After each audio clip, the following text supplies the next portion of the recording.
Download the ZEE5 app now.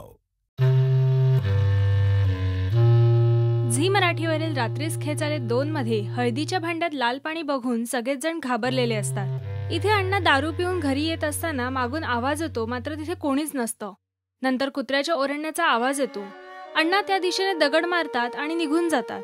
इथे वाड्यावर पाणी बाहेर कोण फेकून देणार यावर चर्चा चालू असताना कोणीच पुढे यायला तयार होत नाही. शेवटी छाया जाते आणि ते पाणी बाहेर टाकायला जाते. ते टाकताना तिला अण्णा दिसत नाहीत आणि ते पाणी त्यांच्या अंगावर उडतं. अण्णा आत येतात आणि रागाने बघतात. तेव्हा छाया त्यांच्यासमोर रडण्याचं नाटक करते आणि मला माफ करा असं बोलते. अण्णा तिथून स्वच्छ होण्यासाठी विहिरीपाशी जातात. इथे वच्छी काशीला देवाच्या फोटोसमोर उभं करून बोलते की आमच्याच वाटेला असं दारिद्र्य दुःख का दिलंस? त्या अण्णा नायकांवर पण अशी वेळ येऊ दे. इथे रात्री सगळे झोपलेले असताना अण्णा झोपेत अचानक काही बडबडायला लागतात. ते ऐकून इंदूला जाग येते. ती अण्णांच्या जवळ जाऊन त्यांना हात लावते तर त्यांना ताप आलेला असतो. ते झोपेत मारून टाकीन, इथून निघून जा असं काहीही बोलत असतात. इंदू माधव, दत्ता, छाया सगळ्यांना वर बोलवते. तेव्हा पांडू पण येतो आणि म्हणतो त्यांच्या अंगावर ते लाल पाणी पडलेलं ना, त्याचा हा परिणाम असेल. ते ऐकून सगळेच घाबरतात.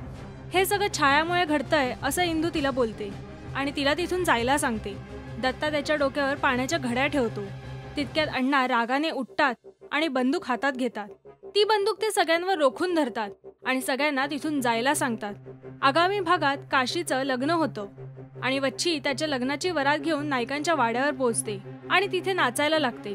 त्या लाल पाण्याचा अण्णांवर खरंच परिणाम होतोय का हे बघण्यासाठी पाहत रहा रात्रीस खेच आले 2 सोमवार ते शनिवार रात्री 10:30 वाजता फक्त झी मराठीवर.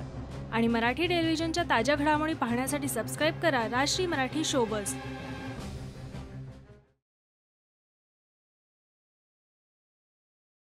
Download the ZEE5 app now.